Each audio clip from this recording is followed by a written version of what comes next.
늘 찬양대 고맙고 감사합니다. 연습하시느라고 더 자리 지키시고 또 헌신하신 것 너무 감사드려요.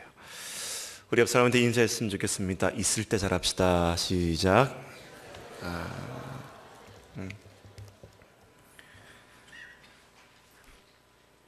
설교 들어가기 전에 제가 일주일 동안 좀 삶을 살면서 느꼈던 부분을 하나 얘기할게요. 이제 단기 선교를 준비하느라고 이제 저희 가족을 좀 미리 이제 올려 보냈습니다. 친정으로 찬양이하고 찬송이를 차에 실어서 이제 보내버렸어요. 지 아빠가 맨날 늦게 들어가니까 이제 집에 있는 게 또 무료하고 해서 이제 올려 보냈습니다. 보내고 나서 이제 찬양이한테 하루에 전화 한 통화씩 꼭 아빠한테 해. 그렇게 당부를 하고 보냈어요. 핸드폰도 줘주고. 다음 날 전화가 왔습니다. 아빠 밥 먹었어. 기분이 너무 좋은 거예요. 둘째 날이 됐는데 전화가 없는 거예요. 전화를 하니까 전화기가 꺼져 있는 거예요. 셋째 날이 됐습니다. 아침에 눈 뜨자마자 그 전화가 이제 혹시라도 울릴까 봐 전화기를 계속 보는데 울리지 않는 거예요. 셋째 날도 그냥 지나갑니다. 밤에 집에 들어갔는데 얼마나 허전한지. 내일은 전화가 올까? 내일 아침에 다시 눈을 떴습니다. 4일째가 됐지요. 눈을 떴는데 전화가 오지 않는 거예요.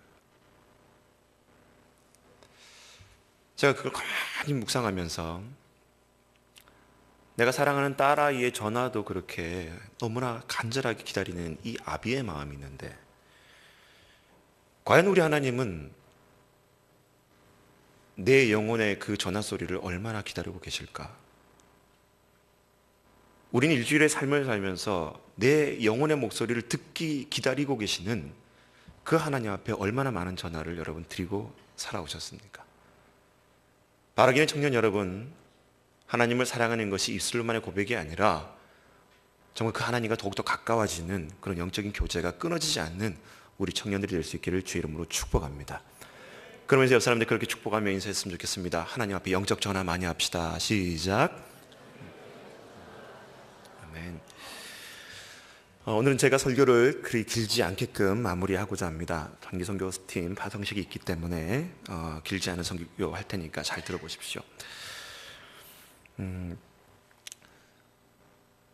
2007년도 2월 달로 제가 기억합니다.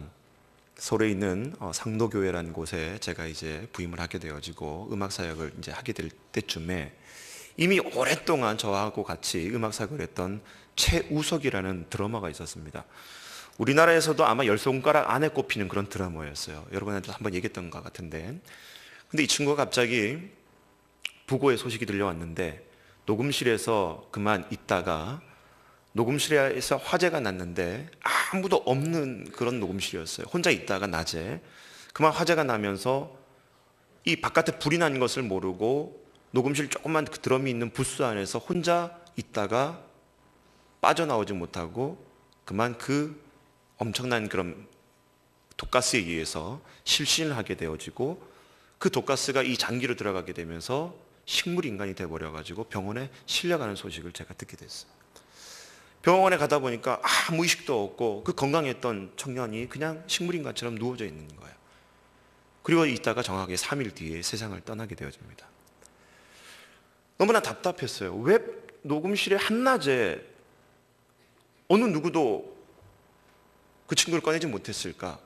때마침 점심시간이 돼가지고 다른 녹음실 직원들은 밥을 먹으러 가고, 근데 이 친구는 자기가 녹음 드럼이 있는 그 부스에 앉아가지고 뭘 하고 있었냐면 기도를 하고 있었는데, 늘 저와 이렇게 만나면서 얘기했던 것이 뭐냐면 자기 아버지와 어머니의 구원의 문제였어요.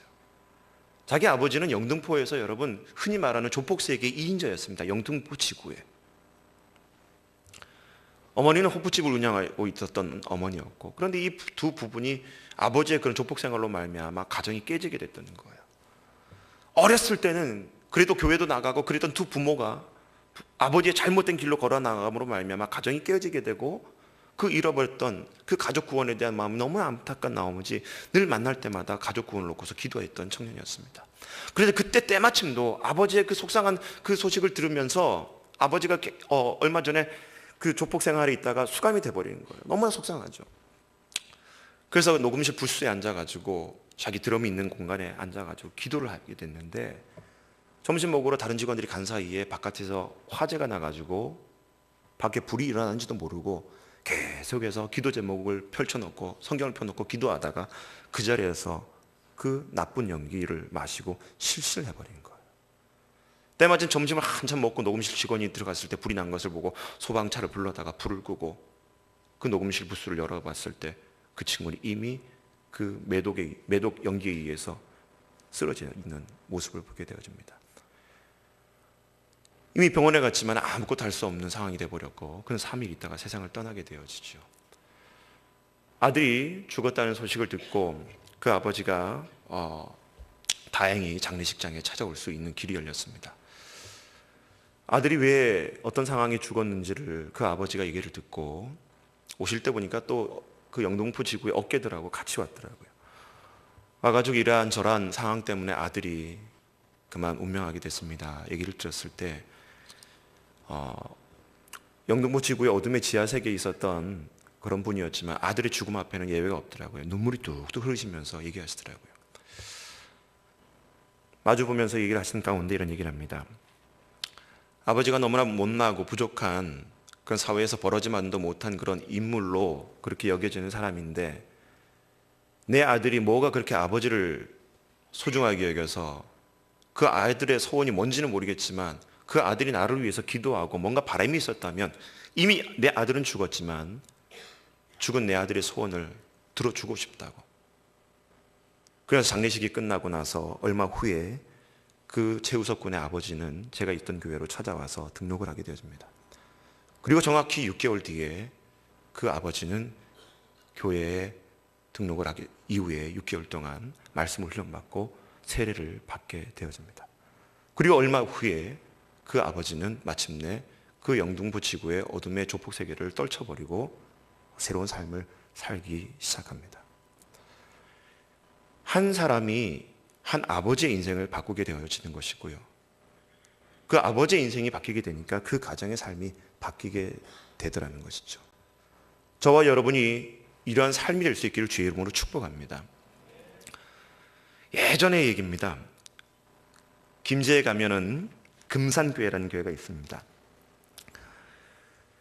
남장로교회의 최의덕이라는 선교사님이 파송되어져 가지고 한참 이제 교회를 개척을 하고 했을 때 당시의 얘기죠. 초창기 시절의 얘기죠. 최의덕 선교사님이 어느 날 노비로 있었던 이자익이라는 청년을 만나게 되어집니다. 먹을 것이 없어가지고 한참 돌아다니고 있었던 이 자익 청년을 보면서 나름대로 도와줬는데, 선교사님의 손길이 끊어지다 보니까 이 이자익이라는 청년이 동네를 돌아다니면서 빌어먹는 인생을 하게 되는데, 그날따라 어느 누구도 도와주지 않는 거예요. 이 추운 날씨 속에. 그러다가 어느 한 집에 들어가게 되는데, 내가 먹여만 주면 내가 이 집에서 평생도록 내가 주인을 모시고 살겠다라고. 그런데 그 측은한 마음이 들어서 그 주인은 그 이자익이라는 청년을 맞아들이게 되고, 그리고 그 이자익이라는 청년을 집안에서 일을 시키게 되는 거예요. 그 주인의 이름이 조독삼이라는 인물이었습니다. 그런데 이 이자익이라는 청년이 어느 날 이 최희덕 선교사님하고 말씀을 공부하다가 마방에 들어가서 막 성경을 가지고 공부를 하게 되는데, 성령님의 감동에 의해서 변하게 되기 시작하는 거예요. 그리고 이 이자익이라는 청년이 집에 돌아와서 그 조독삼이라는 주인을 더 열심히 섬기게 되어집니다. 그러다 보니까 이 조독삼이라는 주인이 저에게 뭐가 있었기 때문에 이렇게 달라졌을까 또 궁금한 나머지 그 이자익이라는 청년을 가지고 얘기를 나누다가 최희덕 선교사님을 다시 만나게 되어지고, 마침내 이 머슴과 주인이 함께 예수님을 영접하게 되어지고 세례를 받는 일들이 벌어지게 되는 거예요. 그리고 나서 이 최희덕 선교사가 금산교회를 개척하게 되고, 더 많은 교회를 돌보기 위해서 이 교회를 이제 내버려 두고 다른 곳으로 가야 되는데, 이 교회를 관리할 사람으로 누구를 맡겼냐면 바로 이 자익이라는 청년과 조독삼이라는 주인에게 이 교회를 같이 맡겨버립니다. 시간이 흘렀어요. 교회가 점점 더 부흥하기 시작합니다. 교회도 이제 장로를 세울 때가 됐어요. 그래서 장로 후보들 중에 이 자익이라는 청년과 조독삼이라는 주인이 같이 나오게 됐는데, 그 해의 장로 투표 결과 이 자익이라는, 예전에 모습이었던 이 자익이라는 청년이 장로에 당선이 되고, 그리고 조독삼이라는 주인은 떨어지게 된 거예요. 많은 사람들이 웅성거립니다. 어떻게 모습이 장로가 되고 집 주인이었던 이 조독삼이라는 사람이 떨어지게 됐는가 웅성거린단 말이에요. 그런데 이때 이 조덕삼이라는 주인은 이렇게 얘기를 합니다. 이 자익이라는 이 청년은 너무나 젊고 아직도 힘이 강하고 많은 일을 할 수 있는 사람이기 때문에 우리 교회의 장로로 세워지는 것이 너무나 당연합니다. 나는 이제 나이가 들고 이제 지칠 대로 지쳐 있기 때문에 내가 장로가 되는 것보다 이 자익이라는 청년이 장로가 되는 것이 더 하나님께 영광일 것입니다. 그렇게 얘기해요. 많은 사람들이 감동을 받습니다. 그리고 나서 그 다음에 다시 장로 투표가 벌어졌는데 이 조덕삼이라는 사람도 마침내 장로가 되어집니다. 그리고 시간이 조금 더 흘러가요. 그리고 나서 이 최이덕이라는 선교사님이 다시 그 김제 지역에 오게 돼서 이 금산교회를 보면서 이자익이라는 장로와 조덕삼이라는 장로가 열심히 교회를 이끌어가는 모습을 보고서 이자익이라는 이 장로에게 얘기합니다. 하나님의 말씀을 제대로 공부해보자. 그래서 여러분 평양신학교회 초창기 시절에 이자익이라는 이 장로를 평양신학교에 입학하게 되어집니다. 그리고 신학교를 졸업하고 나서 이자익이라는 이 장로는 다시 금산교회 목회자로 내려오게 돼요. 예전의 모습이었던 이자익이라는 청년이 목회자로 오게 되어지게 되고, 그리고 집주인이었던 조덕삼 장로는 그 교회에 목회자를 열심히 섬기는 귀한 장로님으로 인생을 마감하게 되어집니다. 한 사람이 한 사람의 인생뿐만 아니라 한 가정과 한 교회와 국가와 사회를 변화시키는 모습을 볼 수가 있습니다. 한 사람이 얼마나 중요한지 알 수가 있는 얘기지요. 오늘 성경을 보다 보면 라합이라는 인물이 등장하게 되어집니다. 이 라합이라는 삶을 통해서 자신의 삶뿐만 아니라 그의 가족이 구원받는 것뿐만이 아니라 이스라엘 운명조차도 뒤바뀌게 되는 중요한 기로에 서 있었던 인물이 바로 기생 라합이었다는 거예요. 여러분 성경을 가만히 보십시오. 아담 한 사람으로 말미암아 죄가 들어오게 되어집니다. 그러나 예수 그리스도 한 분만으로 말미암아 여러분 우리 가운데 구원이 오게 된 줄 믿습니다. 아간이라는 여러분 한 사람으로 말미암아 가족 전체가 멸살을 당하게 되는 거예요. 아골골짜기에서. 그런데 여러분 보십시오. 룻의 순종으로 말미암아 가족이 구원받는 일이 벌어지지 않습니까? 요나라는 인물 한 사람 때문에 여러분 배가 전복되어질 위기에 처하지 않습니까? 그런데 여러분 사무엘의 순종으로 말미암아 이스라엘의 영적인 권위가 여러분 회복되는 것을 볼 수 있지 않습니까? 사랑하는 청년 여러분, 여러분의 삶은 한 사람으로 말미암아 남들에게 어려움을 공동체의 위기를 가져다주는 인물이 아니라 다른 사람을 살리고 한 사람으로 말미암아 여러분 가족과 교회와 국가와 민족을 세울 수 있는 그런 사람이 될 수 있기를 주의 이름으로 축복합니다. 옆 사람한테 다시 한번 인사했으면 좋겠습니다. 그런 한 사람이 됐으면 좋겠습니다. 시작. 아멘. 우리가 여호수아 계속해서 강해 나가고 있지만 이 여리고 성을 무너뜨리기 직전에 우리가 여호수아 2장에 보다 보면 이 기생 라합의 얘기가 나온단 말이에요. 한 사람에 대한 얘기입니다. 오늘 말씀을 가만히 보다 보면 이 기생 라합이 이스라엘 백성의 정탐꾼을 만나기 이전에 이미 이 기생 라합은 이스라엘 백성들에서 수많은 얘기를 들었던 인물이었음을 알 수가 있습니다. 우리가 읽었던 말씀 중에 9절과 10절 말씀 같이 읽어보겠습니다. 여호수아 2장 9절과 10절 말씀입니다. 같이 읽습니다. 시작. 너희를 심히 두려워하고 이 땅 주민들이 다 너희 앞에서 간담이 녹나니 이는 너희가 애굽에서 나올 때에 여호와께서 너희 앞에서 홍해물을 마르게 하신 일과 너희가 요단 저쪽에 있는 아모리 사람의 두 왕 시온과 옥에게 행한 일을 곧 그들을 전멸시킨 일을 우리가 들었습니다. 아멘. 자, 여러분 이 라합의 믿음의 첫 번째 같이 따라해 봅시다. 듣고 믿었더라. 시작. 아멘. 여러분 귀에 여러분 말씀이 들릴 수 있기를 주의 이름으로 축복합니다. 여러분 신앙의 근간은 무엇일까요? 바로 말씀인 줄 믿습니다. 말씀 없이 하나님을 믿는다는 거, 여러분 어떻게 보면 그게 모순일 수 있다는 거예요. 수많은 청년들이 말씀 없이 내가 그려낸 하나님을 모시고 살아가는 마치 우상 숭배와 같은 모습으로 하나님을 섬기고 있는 모습들이 너무나 많이 있어요. 하나님에 대해서 잘 모릅니다. 그럼에도 불구하고 교회 나오고 있는 거예요. 예수님에 대해서 얘기해보라. 예수님에 대해서 아는 게 없어요. 어제 저녁에도 어느 한 청년을 만났는데 그런 얘기를 하더라고요. 나는 하나님에 대해서 논리적으로 믿어지지 않는다는 거예요. 근데 제가 얘기했죠. 말씀을 공부를 얼만큼 해봤느냐? 해본 적이 없다는 거예요. 그저 엄마 아빠 뱃속에서부터 여러분 교회 들락날락 거렸지만 고등부 졸업할 때까지 말씀을 제대로 배워본 적이 없다는 거예요. 그런데 대학교 들어가서 이 얘기 저 얘기 자기 전공 과목을 듣다 보니까 하나님에 대해서 논리적으로 믿어지지 않는다는 거예요. 제가 그랬지요.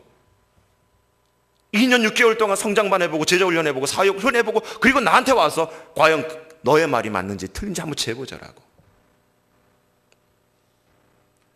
말씀을 제대로 공부하지 않았습니다. 말씀을 제대로 들여다보지 않았습니다. 심지어 예배 시간에 들려지는 그 설교마저도 한쪽 귀로 듣고 한쪽 귀로 흘려버려요. 근데 그 하나님에 대해서 어떻게 논리적으로 얘기할 수 있겠냐는 거예요. 모순이잖아요. 그 말 자체가 모순이에요. 하나님에 대해서 공부해 본 적이 없는데 자기 알기로는 하나님에 대해서 논리적이지 못하다. 말 스스로 모순이 있는 거죠. 로마서 10장 17절에 보다 보면 여러분, 믿음은 들음에서 나며 들음은 그리스도의 말씀으로. 아멘. 여러분, 교회 와서 딴 거 하지 마십시다. 하나님 말씀을 듣게 되는 은혜가 있기를 주의 이름으로 축복합니다. 여러분, 가만히 보십시오. 왜 우리가 전도해야 되느냐? 이제 인도네시아 단기 선교팀도 여러분 9박 10일 동안 인도네시아 가게 된단 말이에요. 저들이 하는 게 뭘까요? 바로 하나님을 전하는 일인 줄 믿습니다. 전하는 자가 있어야지만이 듣게 되는 것이고, 듣게 되어졌을 때 여러분 성령의 감화 감동으로 말미암아 예수 그리스도를 영접하는 은혜가 있게 되는 것이죠. 전하지 않고서 어떻게 누가 하나님을 알겠습니까? 말씀을 듣지 않고서 어떻게 하나님을 알 수 있겠어요?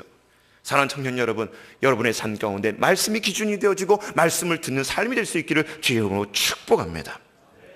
그래서 오늘 9절과 10절의 말씀을 보다 보면 이 라합이 이 정탐꾼을 숨겨줄 수 있었던 이유는 무엇이냐? 9절과 10절에 보다 보면 이미 이스라엘 백성들이 출애굽에서 광야로 나오게 됐을 때부터 홍해가 갈라진 사건, 그리고 아모리 왕들과 시온 왕을 멸절시켰던 놀라운 그 기적들을 보게 되면서 이 기생 라합은 믿을 수밖에 없었던 거예요. 내가 알고 있는 이 여리고 성에 오래된 우상이 아니라 정말 이스라엘을 섬기고 따라가는 그 참된 야훼 하나님이 만군의 주 여호와 하나님, 상천하지의 하나님을 알고 그 하나님을 모시기로 이미 그의 마음속에 작정하고 있었던 것이죠. 그리고 그들 가운데 정탐꾼이 왔을 때 그들이 모시고 있는 하나님을 나도 따르겠다고 마음속에 품고 있었던 그 모습, 바로 무엇입니까? 하나님에 대해서 듣고 있었기 때문에. 청년 여러분, GBS 시간에 무슨 얘기를 나누십니까? 동기들끼리 모여서 무슨 얘기를 나누십니까? 제가 서울에서 실제적으로 있었던 얘기예요. 예배 드리고 교회 밑에 가서 교회 식당에 가서 밥을 먹는데 교회에 열심히 일한다고 여겨지는 권사님 두 분이서 밥을 먹습니다. 근데 두 분이서 하는 얘기는 우리 아들, 딸들을 과외를 시켜야 되는데 어디다 과외를 시켜야 되느냐. 1차적인 얘기였어요. 두 번째 얘기는 증권 투자를 해야 되는데 어느 종목에 해야 될지 더 좋겠느냐. 30분 동안 앉아 밥을 먹는데 하나님에 대해서, 예배에 대해서, 교회에 대해서, 성경에 대해서 하는 얘기는 아무것도 없었습니다. 제가 나오면서 하나님 어디 계실까? 하나님 어디 계실까? 일부러 들으라고. 그러고 나왔어요. 청년들이 GBS를 하다 보면은 하나님의 중심의 모임이 아니라 이런저런 사적인 얘기들이 많고, 이게 세상 모임인지 과연 그리스도의 모임인지 구별도 되지 않는 그런 모습으로 갈 때가 있습니다. 그 얘기를 목회자가 듣다 보면 가슴을 찢고 싶어요. 예배 드리고 나서 몇 분 지나지도 않았는데 과연 여러분의 내뱉는 그 입술 속에서는 하나님의 말씀이 들려지고 있는지, 그리고 상대방에게 전해지는 그 대화들이 과연 하나님의 말씀을 전해주는 사람인지. 여러분, 말씀을 전해주고 말씀을 듣게 되는 복된 인생이 되기를 주의 이름으로 축복합니다. 같이 따라했으면 좋겠습니다. 두 번째, 듣고 순종했더라. 아멘. 자, 오늘 우리에게 주신 말씀 4절과 5절 다시 한번 읽었으면 좋겠습니다. 4절과 5절 시작. 그 사람을 이미 숨긴지라. 이르되 과연 그 사람들이 내게 왔었으나 그들이 어디에서 왔는지 나는 알지 못하였고 그 사람들이 어두워 성문을 닫을 때쯤 되어 나갔으니 어디로 갔는지 내가 알지 못하나 급히 따라가라. 그리하면 그들을 따라잡으려 하였으나. 6절까지 읽겠습니다. 시작. 그리고 지붕에 올라가서 그 지붕에 버려놓은 3대에 숨겼더라. 아멘. 자, 보십시오. 여러분, 오늘 이 라합이란 인물은 여호와 하나님에 대해서 이미 홍해의 사건과 아모리와 시온 왕들을 여러분 멸절시켰던 이스라엘 백성들이 모시고 사는 하나님에 대해서 익히 알고 있었기 때문에 그 하나님을 섬기는 순간이 오게 된다면 나는 믿고 순종하겠더라. 이미 각오가 돼 있었던 여인이었어요. 여러분, 야고보서를 보다 보면은 행함이 없는 믿음 뭐라 그럽니까? 죽은 믿음이라 그러는 거예요. 근데 이 야고보서 2장 26절 앞에 보다 보면은 야고보서 2장 25절에 기생라합이 이 정탐꾼들을 영접했음으로 말미암아 행함이 없는 믿음은 죽은 믿음이라 하면서 대조하고 있다는 거예요. 기생라합이 이 정탐꾼을 섬겼던 모습은 바로 행함이 있는 믿음이었다는 거예요. 그리고 히브리서 11장 말씀을 보다 보면 35절과 36절 대목에 보다 보면 이 기생라합이 정탐꾼을 영접함으로 말미암아 믿음으로 영접했다라고 기록되어져 있습니다.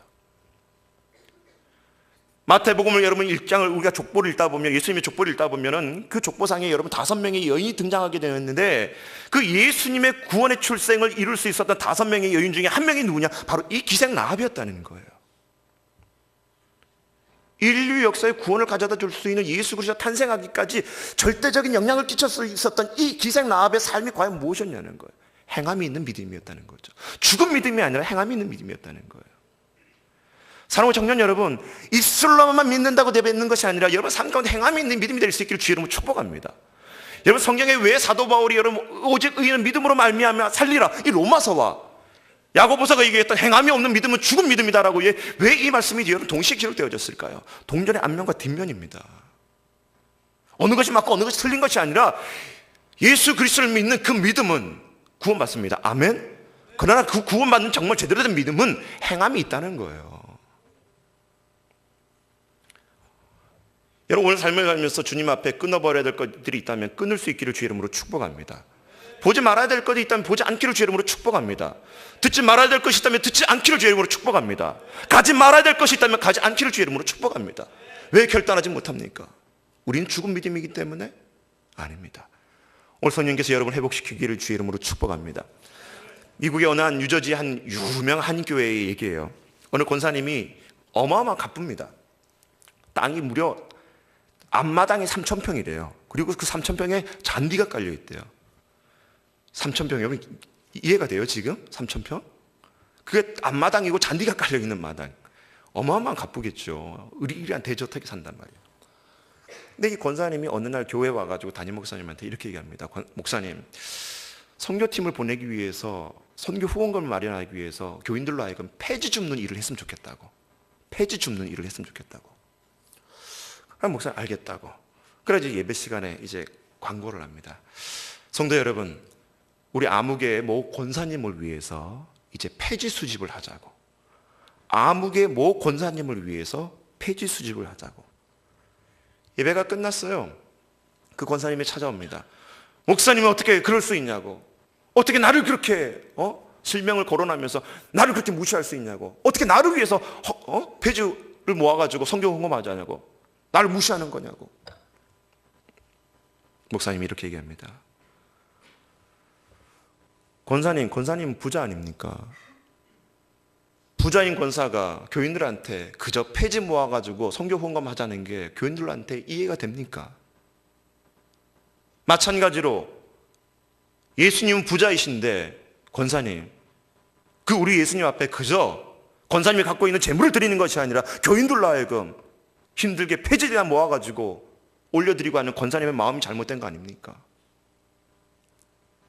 권사님이 그 자리에 무릎 꿇고 하나님 앞에 잡아가고 회개합니다. 너무나 훌륭한 목사님의 얘기이고 또 그렇게 반응했던 또 권사님의 얘기도 훌륭한 것이죠. 여러분, 우리는 어떻습니까? 정말 주님을 사랑하고 주님을 모신다고 믿는다고 말하면서도 나의 삶은 너무나 이중적이고 말씀과는 거리가 먼 모순된 삶을 살고 있지 않습니까? 사랑하는 청년 여러분, 믿고 순종하는 은혜가 있기를 주의 이름으로 축복합니다. 세 번째, 따라했으면 좋겠습니다. 지혜로운 믿음이어야 됩니다. 시작. 이상해요. 다시 지혜로운 믿음이어야 됩니다. 시작. 네, 우리가 읽었던 말씀이죠. 다시 한번 5절 말씀 읽어보겠습니다. 시작. 그 사람들이 어두워 성문을 닫을 때쯤 되어 나갔으니 어디로 갔는지 내가 알지 못하나 급히 따라가라. 그리하면 그들을 따라잡으리라 하였으나. 자, 보세요. 여리고 왕이 이 기생 라합의 집에 이스라엘의 정탐꾼이 들어왔다는 소식을 듣게 되고 사람을 보내가지고 이 정탐꾼들을 잡으려 오게 된단 말이에요. 그런데 이 기생 라합이 가만히 얘기한 것을 보면은 긍정도 아니고 부정도 아닌 대답을 하게 되는 거예요. 오기는 왔으나 어땠다는 거예요? 미리 도망갔다는 거예요. 만약에 이 기생 라합이 안 왔다라고 얘기했으면 아마 이미 제보한 사람들의 말이 있기 때문에 이 기생라합은 그 순간에 여러분 죽을 운명이 됐을지도 몰라요. 그런데 여러분 이 기생라합이 그냥 100% 긍정했다면 어떻게 됐을까요? 정탐꾼들의 운명은 그 자리에서 죽게 될 수도 모릅니다. 그런데 이 기생라합의 모습을 보자면 긍정인 것 같기도 하고 부정인 것 같기도 하고 고개를 끄덕인 것 같기도 하고 가로지른 것 같기도 하고 애매모호한 지러운 답변을 했던 것이 바로 이 기생라합의 얘기였다는 것이죠. 사랑하는 청년 여러분, 여러분에게 지혜가 있기를 주의 이름으로 축복합니다. 제가 사역을 하면서 많은 것을 겪는데 그런 경우 봐요. 나름대로 열심히 있어요. 근데 그 열심이 너무 지나친 나머지 이 도움을 받아야 될 대상에게 도움을 주는 것이 아니라 상처를 주게 되는 경우가 있어요. 이 사람이 해야 될 책임임에도 불구하고 내가 도와준다는 그 마음이 너무 오바된 나머지 월권을 하게 되고 질서를 깨뜨리게 되면서 그 사람으로 하여금 상처를 가져다 주는 그런 경우들이 벌어지게 있다는 거예요. 과유불급이란 말이 있습니다. 아무리 내가 좋은 의도로 그 사람에게 다가간다 할지라도 그 사람이 그것을 감당하지 못한다면 아닌 거예요. 도와주는 것도 여러분 질서가 있어야 되는 것입니다. 모든 일에는 여러분 질서가 있는 거예요. 간혹 가다 보면 그 질서가 깨지고 특히 청년 공동체 안에 제대로 훈련받지 못하면서 이 일 저 일 구분하지 못하고 함부로 여기저기 그냥 자기 마음 내키는 대로 일을 돌아가면서 본의 아니게 상처를 주고 상처를 받는 경우가 얼마나 많이 있습니까? 여러분 옆 사람에게 지혜로운 말을 할 수 있는 은혜가 있기를 주의 이름으로 축복합니다. 얼마 전에도 우리 청년 몇 사람한테 얘기를 했어요. 여러분, 대다수의 사람들이 상대방에게 상처를 주려고 하는 사람은 거의 없습니다. 그잖아요. 여러분 집에서 나올 때에 엄마 아빠로 야단 맞았을 때에 그 엄마 아빠의 마음은 여러분에게 상처 주고 싶어서 야단치는 게 아니란 말이에요. 싫은 소리 하는 게 아니란 말이에요. 근데 바로 이 지혜로운 말을 하지 못하기 때문에, 지혜로운 행동을 하지 못하기 때문에 상대방이 상처를 받는다는 것을 우리는 간과할 때가 너무나 많다는 거예요. 성경을 가만히 볼까요, 여러분? 요셉이 얼마나 철딱서니가 없었는지, 자기가 꿈을 꿨는데 해와 달이 자기에게 절을 하더라는 거예요. 그리고 형들의 지푸라기 같은 것들이 막 일어나가지고 자기 지푸라기에 절을 하더라는 거예요. 여러분, 철이 있었으면 엄마 아빠한테, 형들한테 그런 얘기 하면 될까 안 될까요? 엄마 아빠나 형들 입장에서는 기분 나쁜 얘기죠, 그게. 근데 여러분, 철이 없으니까 그냥 꿈 꿨다고, 그 꿈이 좋은 건 줄 알고 그냥 내뱉어 버리니까 상대방은 상처받는지도 모르고 아파하는지도 모르고 그냥 내뱉어 버리잖아요.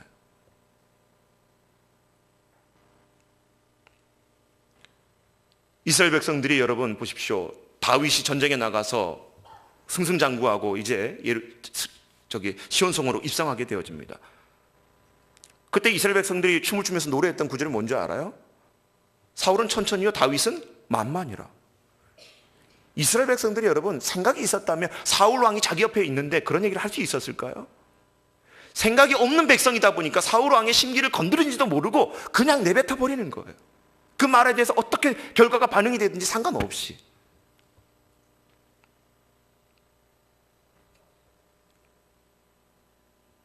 여러분, 오늘 삶을 살면서 어떤 말을 내뱉고 살아왔습니까? 상처 주는 말을 했습니까? 아니면 지혜로운 말을 했습니까? 똑같은 일을 하더라도 어떤 사람은 상처 주는 말로 일을 시작하는 사람이 있고 어떤 사람은 지혜로운 말로 그 상황을 슬기롭게 헤쳐나가는 사람이 있는데, 오늘 이 라합처럼 저와 여러분의 삶 가운데 지혜로운 믿음이 될 수 있기를 주의 이름으로 축복합니다. 그런데 여러분, 여기서 중요한 게 나와요. 설령 어떤 사람이 그렇게 지혜로운 말을 하지 못했다 할지라도 그 사람은 나에게 의도적으로 상처를 주려고 했단 말이 아니란 말이에요. 아무리 악한 사람이라 할지라도 의도적으로 상처를 주지는 않습니다. 그런데 문제는 뭐냐면 상처를 받는 존재가 누구냐는 거예요. 바로 우리 자신이라는 거. 왜? 우리 스스로의 마음이 심약하기 때문에. 상대방은 아무 뜻 없이 그냥 묻는 말이고 아무 뜻 없이 그 사람에게 권면하는 말이었는데 상처는 자기 혼자 받는 거예요. 요셉이 아무리 철이 없어도 그 말이 형에게, 부모에게 상처 주려고 했던 말입니까? 아니라는 거예요. 이스라엘 백성들이 사울은 천천히요, 다윗은 만만이라고 여러분 노래했을 때 과연 그 말이 사울 왕에게 여러분 상처 주기 위해서 했단 말입니까? 아니라는 거예요. 상처는 누가 받습니까? 마음이 심약한 자기 자신이 받더라는 거예요. 여러분, 지혜로운 믿음뿐만이 아니라 넓은 굳건한 믿음이 마음이 될 수 있기를 주 이름으로 축복합니다. 이름으로 말미암아 이렇게 살아가야 된다는 거예요. 네 번째, 마지막 같이 따라했으면 좋겠습니다. 붉은 줄을 내리라. 시작. 아멘. 이스라엘 백성들 정탐꾼을 숨겨주고 난 다음에 이 정탐꾼들과 이 라합은 언약을 맺습니다. 마침내 이스라엘 백성들이 쳐들어오게 됐을 때에, 모든 여리고성을 멸절시키게 됐을 때에 과연 나와 내 집은 어떻게 될 것인가? 기생 라합은 여기에 대해서 이제 궁금해하고 염려가 되기 시작합니다.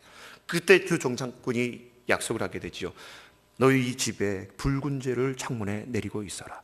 그렇다면 어떤 사람이든 너희 집 안에 들어온 사람은 보호가 될 것이요, 너희 집 밖에 나가는 모든 사람은 멸절될 것이다. 바로 이스라엘 백성들이 들어오게 됐을 때 어떤 심판이 주어질지 경고했던 대목입니다. 마치 이 대목은 우리가 잘 알고 있는 것처럼 이스라엘 백성들이 출애굽하게 됐을 때에 이스라엘의 집 앞에는 여러분 양피로 여러분 문에다 발랐을 때에 그 하나님의 사자가, 죽음의 사자가 넘어가고 여러분 이 애굽의 장자들이 다 죽게 되었던 것처럼, 어쩌면은 우리 안에 붉은 줄, 우리 안에 양의 피, 과연 그것은 무엇을 말합니까? 예수 그리스도의 십자가의 보혈에 대한 믿음인 줄 믿습니다. 성경을 가만히 보다 보면 예수님께서 이 땅에 다시 재림하시게 됐을 때 모든 사람이 심판대 앞에 쓴다고 얘기했단 말이에요. 과연 그때 우리에게 무엇을 주님께서 보시겠냐는 겁니까? 그땐 다른 것이 아니라 바로 우리 안에 있는 이 붉은 줄에 대한 믿음을 보시는 줄 믿으시기 바랍니다. 아무리 교회 일 많이 한다고 할지라도 주님께서 그거 보시는 게 아니란 말이에요. 아무리 성경 공부 많이 했다고 할지라도 주님이 그걸 보시는 게 아니란 말이죠. 아무리 여러분들이 부모님이 목사님이고 장로님이고 권사님이고 할지라도 그 출신 성분을 주님께서 보시는 게 아니란 말이에요. 우리 안에 그 예수 그리스도에 대한 붉은 줄에 대한 믿음이 있느냐 없느냐, 그걸 가지고 심판과 여러분 구원으로 갈려진다는 것입니다. 사랑하는 청년 여러분, 주님께서 우리에게 오셨을 때에, 다시 오셨을 때에 우리 삶의 창문에 붉은 줄을 내릴 수 있는 믿음이 있기를 주 이름으로 축복합니다. 그것이 오늘 기생 라합의 삶을 통해서 우리가 배울 수 있는 것이에요. 저와 여러분이 이제 인도네시아 단기 선교팀을 파송하겠지만 우리의 삶을 통하여 여러분 이스라엘 백성들의 운명이 이 기생 라합의 한 사람을 통해서 약속의 땅이었던 그 가나안이 이제 그들이 그 땅을 지배하고 들어가고 점령하게 되면서 그들의 고국의 땅으로 변화되어졌던 것처럼 우리의 삶이 그런 기생 라합과 같은 나의 가족과 민족과 국가와 교회를 변화시킬 수 있는 삶이 될 수 있기를 주의 이름으로 축복합니다. 함께 기도하겠습니다.